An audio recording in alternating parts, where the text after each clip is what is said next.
Thanks so much. Welcome everyone to the last session here today. I'm going to talk about software architecture, the hard parts. And let me show you how I arrived at this subject. Mark Richards and I wrote this book several years ago, The Fundamentals of Software Architecture.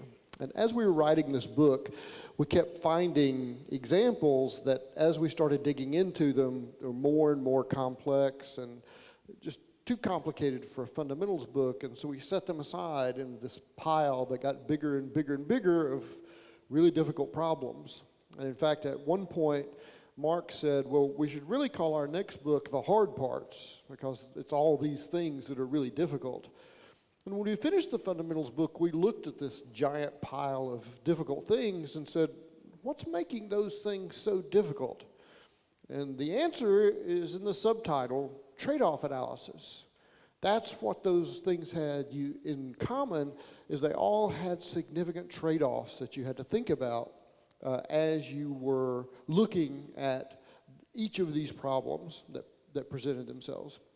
So let's talk a little bit about analyzing architecture trade-offs. There are a lot of ancient ways to do this. In fact, if you Google how to do trade-off analysis in software architecture, you'll find things like ATAM, the Architecture Trade-off Analysis Method, developed by Carnegie Mellon, the Software Engineering Institute, and sounds really promising, but the dead giveaway is in the last line there that says, it's most beneficial when done early in the life cycle, when the cost of changing software architectures is minimal. This was created back in a day when software architecture was this big, huge bureaucratic process. In fact, here are the steps in ATAM, and don't bother reading this because I'm going to filter them down to the ones that are still useful in the current day and age. And it's pretty much just the one that has a tree that shows you how to document things. It's a documentation and nothing else. So not really very useful in the modern day and age. But it's key to software architecture because everything in software architecture is a trade-off. Mark and I, as we were writing our fundamentals book, we were looking for some things that seemed universally true, and we were going to codify those as laws of software architecture.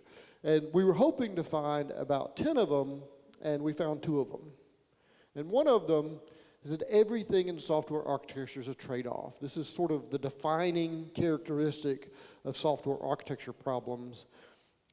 But there's a corollary. There are actually 2 corollaries to this law. The first is, if you think you found something that isn't a trade-off, it means you haven't identified what that trade-off is yet.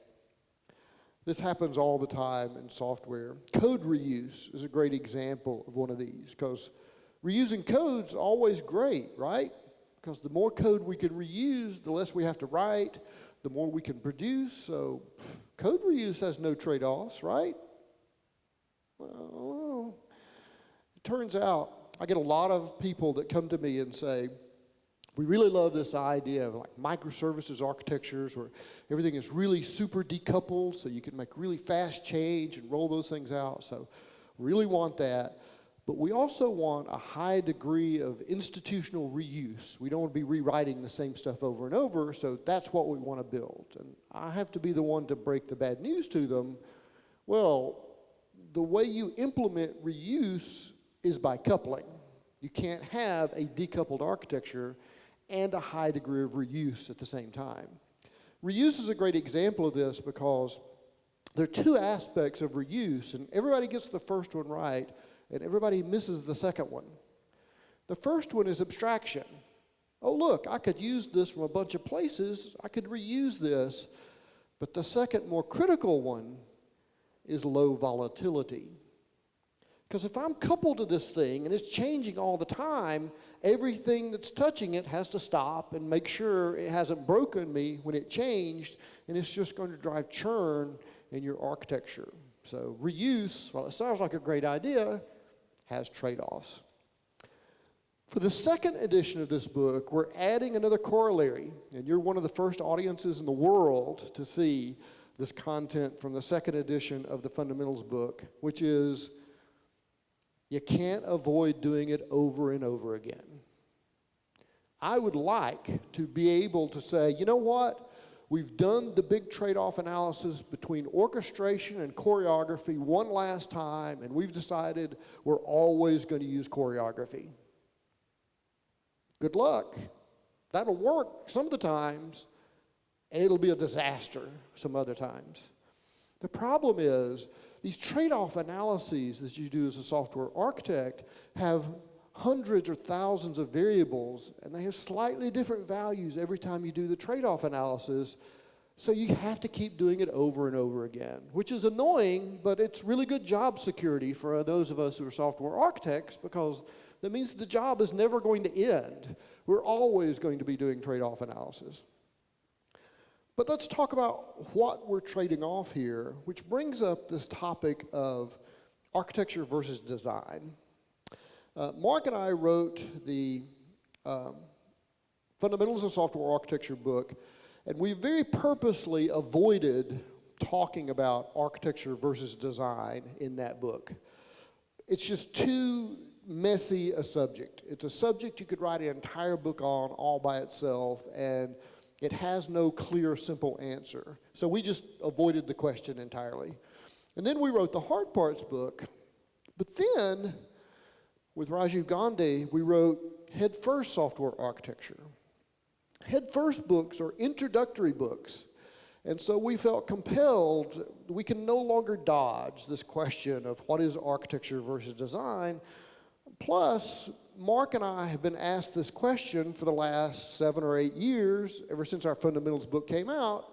Everybody keeps asking us, why didn't you say anything about architecture versus design? So we've had to answer that question enough that we've developed an answer for it.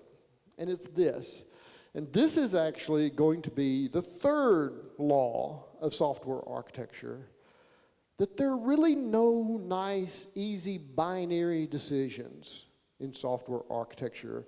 Everything is on a messy spectrum of one kind or another.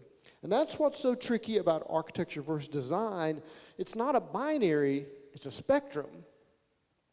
So when we teach this as a workshop, we do an interactive exercise with the audience to see where it falls on this scale, where A is architecture and D is design. See how we've cleverly used the alphabet to create a range here between A and D. And you can think about what drives you to one kind of decision to the other. And the criteria are, architecture decisions tend to be strategic, whereas design decisions tend to be more tactical. We're trying to make a strategic direction for the future, and we're going to choose this architecture style and build on that, versus I need a quick and dirty solution for something.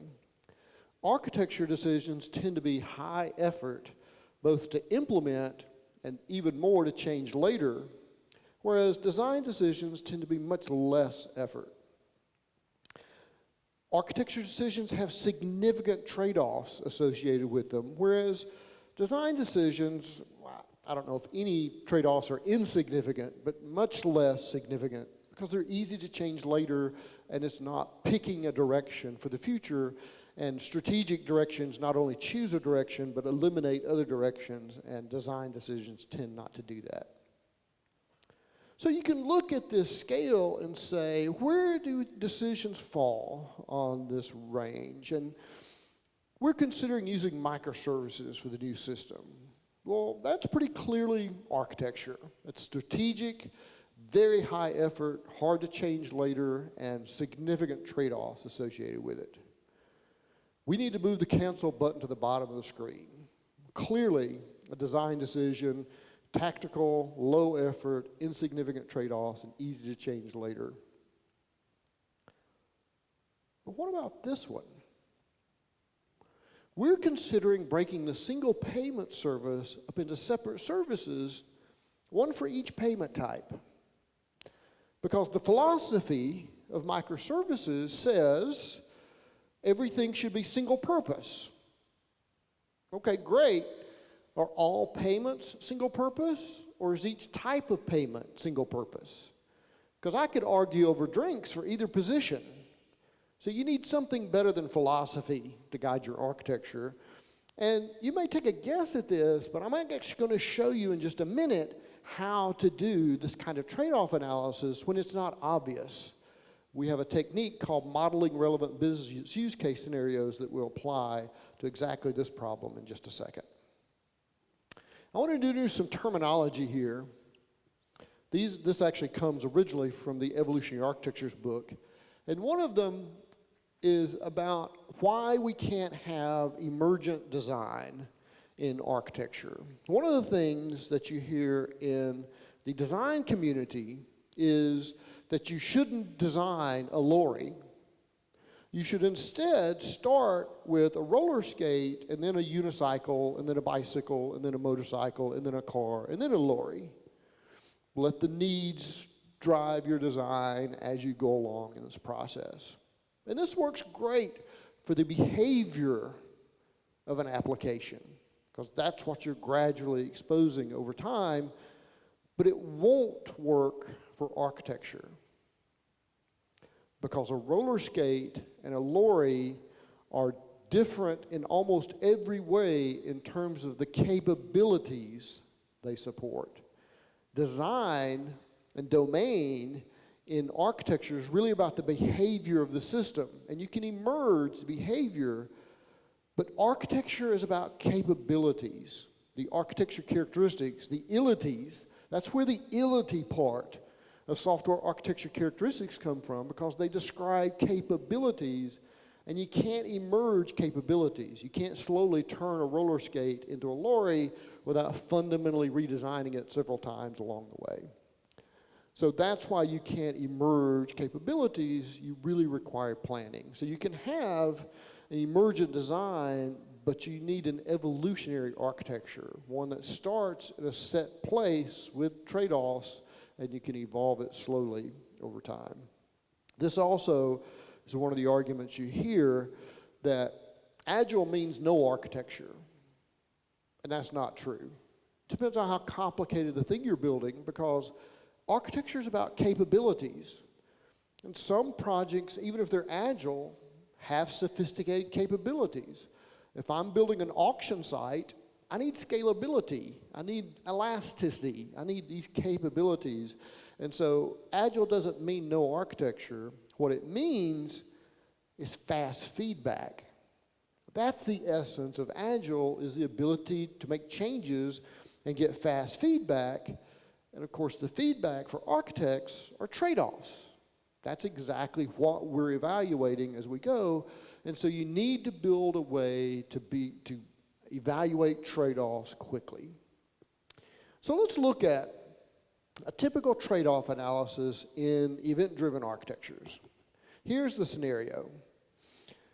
We have event processors, and we have a single relational database, and we're placing an order. We have an order placement service, a payment service, and an inventory service. Now here's the question we have to answer as architects. Should the event payload include all the data necessary for processing, or just use the keys? In other words, one of the ways I could implement this is to say, okay, order placement queries the database and then fills in all the details it needs for that order placement, and then sends that full contract to payment, and then sends it to inventory, takes it back, and then writes those records back into the database. The other option is to read the database and just get the keys for the order, the relevant information, pass the key to payment, which queries the database, pass the key to inventory, which queries the database, and then have them write those records directly back into the database when they're all done. Which is better? I'll go ahead and tell you now, the answer to every question I'm going to pose today is it depends. So you can just go ahead and answer it depends, but what we're going to try to do is answer the follow-up question, depends on what? So let's look at what it depends on. So let's look at, for example, scalability and performance. With a fully hydrated contract, I get much better scalability, because the potential bottleneck here is the database. If I'm only touching it to read it once and write it once, I'm touching the database much less, so I get much better scalability and performance with the full contract. However, now have to do contract management and versioning. Versioning is one of those things that seems like a simple thing to do. Oh, well, let's just version it, but then you've wandered into a swamp. Because now you've got to figure out, okay, how many versions am I going to keep alive? What is my version deprecation strategy? How do I manage to do that? Is it per service? Is it for the entire system? How to resolve who needs which version at call points? And so it gets complicated. But you also introduce stamp coupling. This is a problem I see a lot in modern architectures, and it's very damaging to your architecture. Let me describe what stamp coupling is. This is an ancient picture that you can get on Wikipedia for the coupling, computer programming. This is actually from a book called Structured Design by Constantine and Jordan. This is so old, in fact, that the worst kind of coupling that they show here, your programming language won't even let you do that anymore. This is why you have private and protected in your programming language to prevent that from happening.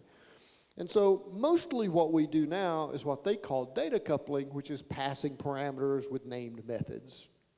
But notice, even on this ancient chart, right there is stamp coupling. This is actually named from the COBOL days, because data structures were so stable in COBOL that they could get physical rubber stamps made to represent those data structures. And when a new problem came along, they'd just stamp, use this data structure to solve this problem, and move it on down the line. But the way this manifests in the modern world, stamp coupling is when you have a big contract, and you pass it to one service, and it just looks at a couple of fields. You pass it to another service, and it looks at a couple of fields. Pass it to another service, and it looks at some different fields. So you've got this big contract, but each service is just looking at little bits of it. Here's how this manifests often in the modern world. I have this profile service that has customer profile information in it, address, email, etc. And I have a wish list service that has all the details for my customer wish list in it, except name. When a request comes into wish list, I know the ID, but I want to be able to send back, this is Mark's wish list. And so I need to do an inter-service call from wish list over to profile to be able to retrieve the name. You'll notice over here, I've made this call with JSON schema. JSON itself is typeless, but with JSON schema, you can wrap metadata around it and create things like required fields and types and those sorts of things. And so I'm using JSON schema, which just maps the whole profile service to wish list. And so when wish list makes this call, it gets the profile information over there, extracts the name from it, and sends that back as part of the request. Here's the problem. At some point, somebody comes along and says, hey, I notice you have state in that profile thing. Is that the full name of the state, or is it the two-letter state code? We say, oh, yeah, you're right. That's ambiguous. We should really change that and make it clearer what we mean there. Let's change that to state code, which changes my profile service and breaks the interaction with my wish list service. Even though wish list doesn't care anything about states or state codes or any of that kind of stuff, I've now broken the interaction between these two services. This is what happens when you over-specify contracts. And this happens a lot if you just default to JSON schema or gRPC or Swagger and just say, yep, everything's required, and suddenly you're doing stamp coupling and you're making your architecture break when it shouldn't break. That's what we refer to as brittleness in architecture. We'd be better off if we just sent the name back and nothing else. So we're going to have stamp coupling here because we're going to pass this thing to payment, and it's going to do a few fields, and then inventory is going to do 4 more fields, and that's going to be brittle because if either of those changes, the whole workflow breaks. And the last problem with the fully fleshed out contract is I now have multiple systems of record. What happens if I've extracted that information and I'm doing stuff with it and somebody else writes over those records in the database? Who wins? I've got to decide. It's an issue I have to think about. Let's look at the other version, just the keys. What are the trade-offs there? Not as good for scalability and performance, because I'm hitting the database multiple times for each one of these workflows, and that's not going to scale nearly as well if I only hit the database a few times as part of these workflows. But single system of record, I sort of implicitly get optimistic locking here, where the last one in wins, because I don't never move the data out of the database, so I don't have to worry about that. I don't have to worry about stamp coupling, bandwidth, or contract management issues, because I'm literally passing the least amount of information I can to every service, and they're filling in the rest of the details on their own. So now we have a basis for a trade-off. We can now say, okay, go to a decision maker and say, how scalable does this really need to be? Because if it needs to be super scalable, I got to figure out a way to handle all of these issues. But if scalability is not a big concern, then this is clearly the much easier solution on the right-hand side. This is the job of software architect, building matrices, looking at conditions, and figuring out what the trade-offs are. But what happens now? I'll come back to that as to what happens next. So let's look at building your own trade-off analysis. This was the last chapter of our hard parts book, based on this idea of everything's a trade-off. The entire, and this is a little bit of a inside authoring info for this book, the first 14 chapters of the hard parts book are written in first and third person, but the last chapter is written in the second person.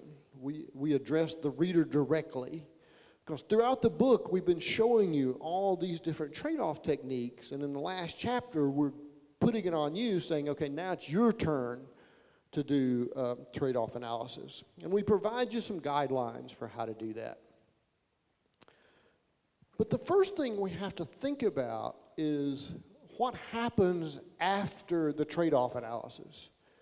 Because your job is to do the trade-offs, not necessarily to make the decision. Your best role as a software architect in your organization is the go-to person when somebody really needs objective trade-offs. If you're an evangelist for something, you're not useful to decision makers, because you're going to emphasize the good and de-emphasize the bad. What decision makers really want is somebody they can go to and get an honest, straight, objective answer. That's your best value as an architect, so they can make an informed decision. And there's always a motivation for this decision. Your organization, whether it's a business or a university or whatever, has drivers for the reason they're building this piece of software, and they come up with some reason this software should exist and the capabilities it needs to support. So our organization says time to market is the most important thing in this system. As a software architect, we analyze that and realize that when that translates into capabilities, we're talking about things like maintainability, testability, and deployability. All of those things give us faster time to market. Then, when we do a trade-off analysis, we do this matrix, figure out this versus that, and we reach a conclusion. This particular trade-off is performance versus maintainability. And the architect job now is done, because now you feed this back to what was the motivation, what's the thing that provides value for the organization. It's maintainability, therefore that's the winner of the trade-off. The point of this is there are no objective winners of the trade-offs. It's always contextualized. You're trying to come up with exactly what the objective trade-offs are, but then when you apply the reason for that, it's very contextualized for the problem you're working on right now, which goes back to that second corollary. You have to keep doing this over and over again, because the next time you do this analysis, performance may actually win out. So let's look at a few traps to avoid when you're building these matrices and doing these kind of trade-offs. And the first of these we call the out of context trap. We have an architect here who says, I can't decide whether to use shared libraries or shared services for the common functionality in this system. The options here is I could build a common shared library and then compile that into each service and then deploy the services. Or I could build all that shared behavior into one service and have other services call it at runtime. Which is better? Of course, it depends. So let's do a trade-off analysis. This list on the left is the thing that is highly contextualized to your organization, the things that your organization will find value in. So you have to come up with that list, but now we can do an evaluation. What about heterogeneous code? Well, if I have code in 3 platforms and I'm trying to use a shared library, I have to have a version of that library in all 3 platforms. Where if I'm using a shared service, it doesn't matter, they're just making a network call, and so they can easily support as many platforms as I want. And so separate services are much better for, or the shared service is much better for heterogeneous code. Same for high code volatility, because every time I change the shared library, I have to recompile the services, redeploy them. Whereas if it's a shared service, as soon as I redeploy it, when people call it, they get the new version. So much better for managing high code volatility. Ability to version changes is much easier with a shared library because it's compile time bound. I can do versioning at the compiler level. Over on the right, I've got to do version resolution at runtime, which is kind of messy and tricky. So a lot easier for the shared library. Risk change. If I change that library, once it's compiled into that service and the service bootstraps and runs, it's pretty good. You always have to worry about network issues with shared services, and if I change it, I haven't called it yet, weird things may happen. Certainly performance is going to be better for the shared library because it's an in-process call versus a network call. Fault tolerance is better because you always have to worry about, is the network up? What if the shared service is down? It's an in-process call for the shared library, so I know it's going to work in that case. And scalability, much better for the shared library because I'm not using any network resources to soak up any of my bandwidth, and so the one on the left will scale a lot better. And if this were just an objective trade-off analysis, it looks like the shared library wins. And that's the trap. You can't just do this once and for all, because there's always a context that you apply these decisions to. In this particular case, we have services written in 4 different languages. Performance and fault tolerance aren't big concerns for us. We really want to manage shared changes to the functionality and make that as smooth as possible. What that means, and this often happens, is this matrix you build, each row doesn't have the same weight. Some of these will have higher weights than others depending on additional context like this. And so in this situation, the shared service is going to win. But notice the benefit of the exercise, because going through this trade-off analysis, I now know what things I'm going to have to worry about and figure out how to solve if, in fact, it comes down to that's the preferred solution for reasons. Now I need to manage ability to version and change risk, et cetera. So I have a list of things to worry about now. Here's another tip. Use qualitative analysis to iterate on design, leading eventually to quantitative analysis. Here's the problem. I'm not sure which distributed architecture would be the most appropriate for the new accounting system out of these 4 different possibilities. So you could go to your boss and say, boss, I have good news and I have bad news about the new accounting system you want me to build. The good news is I'm going to build the perfect accounting system for you, measurably, objectively, demonstrably, the best possible accounting system for you. The bad news is it's going to take me 4 times as long to build it as you were expecting, and it's going to take 4 times as much money because we're going to build all 4 of them, measure them, and throw the 3 away that are not as good as the perfect one.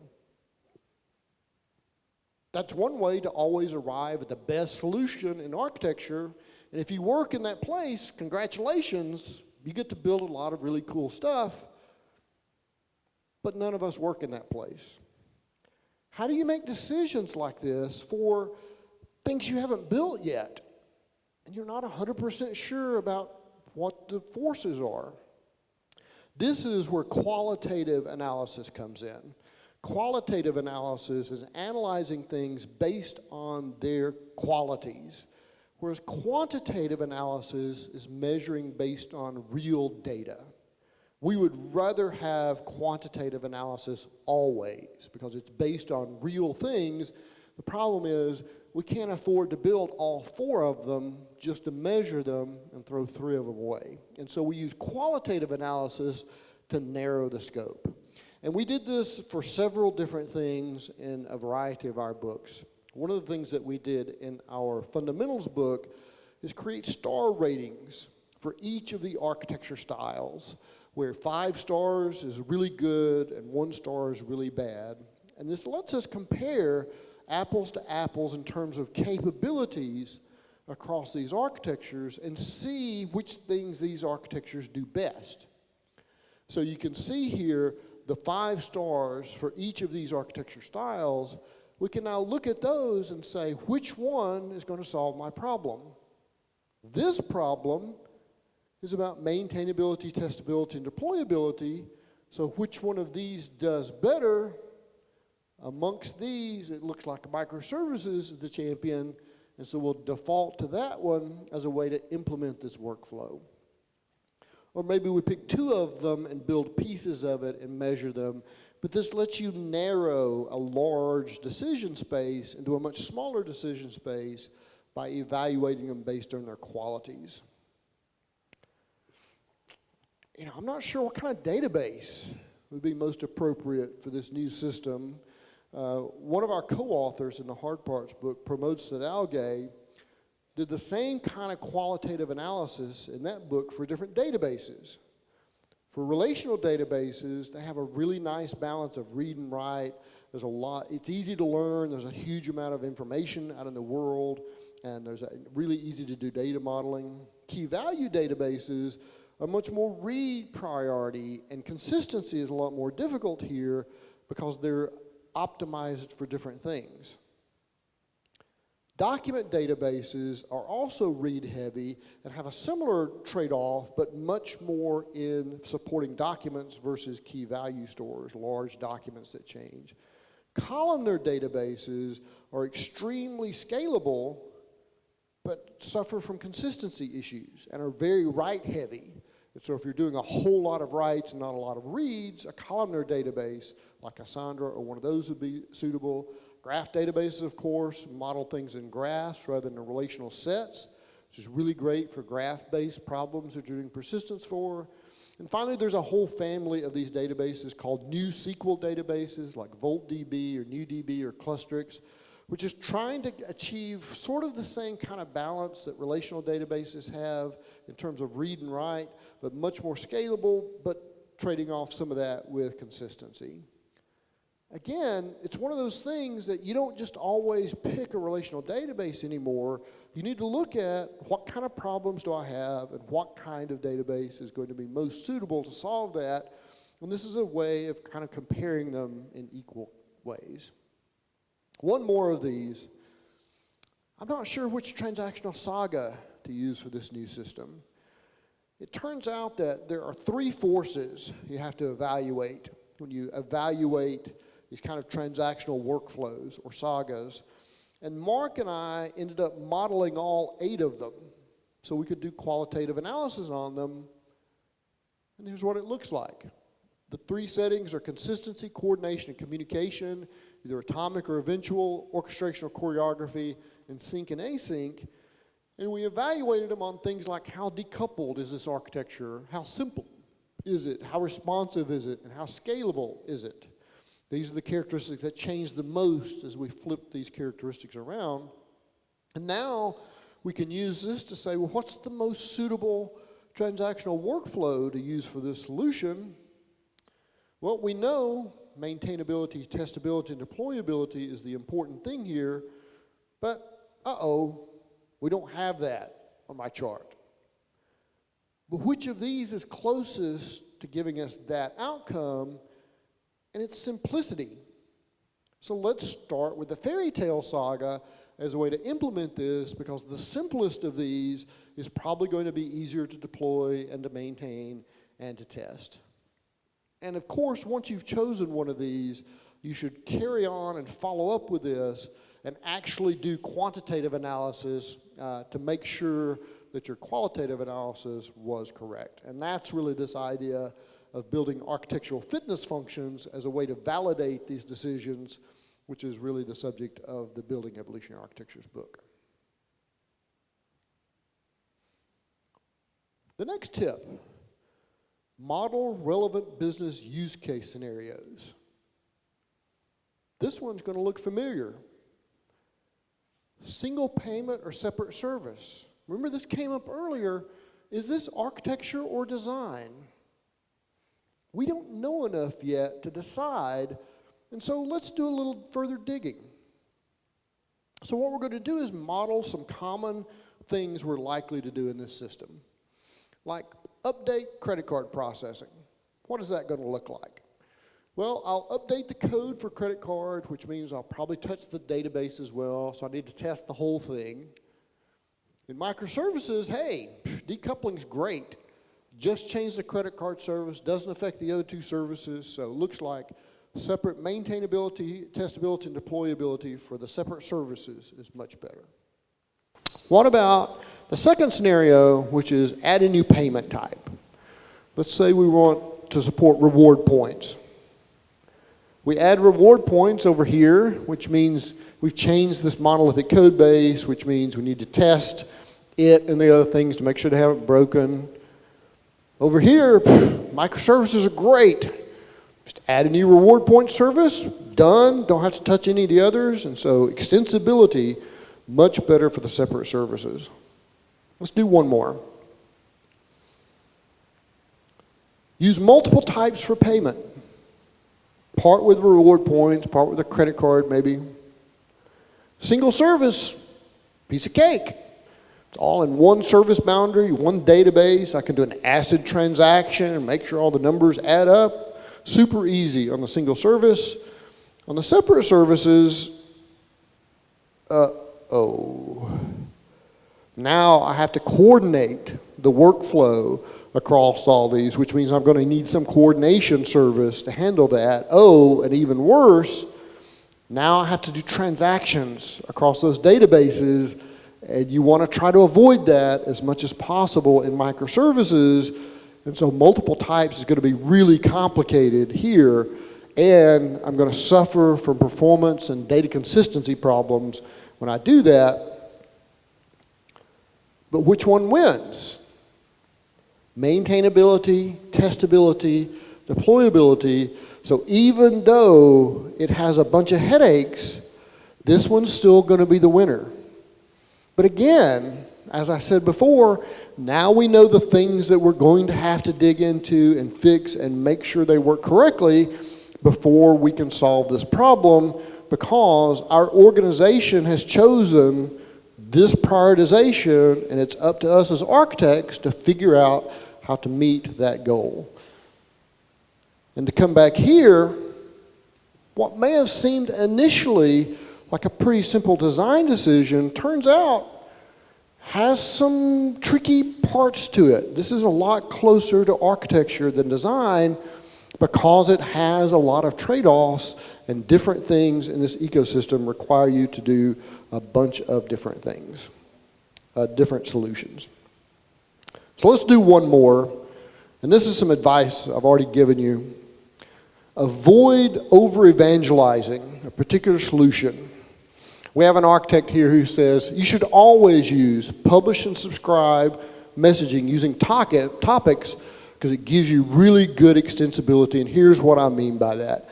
When you use queues and you have a bunch of consumers, when you want to add a new consumer, it's a lot of work because you have to create a new queue, you have to change the bidder, you have to add a new contract. There's a lot of work to do that. If you just use topics, all you have to do is add a new subscriber and subscribe to the topic. No change to the topic, no change to the bidder, no change to the contract.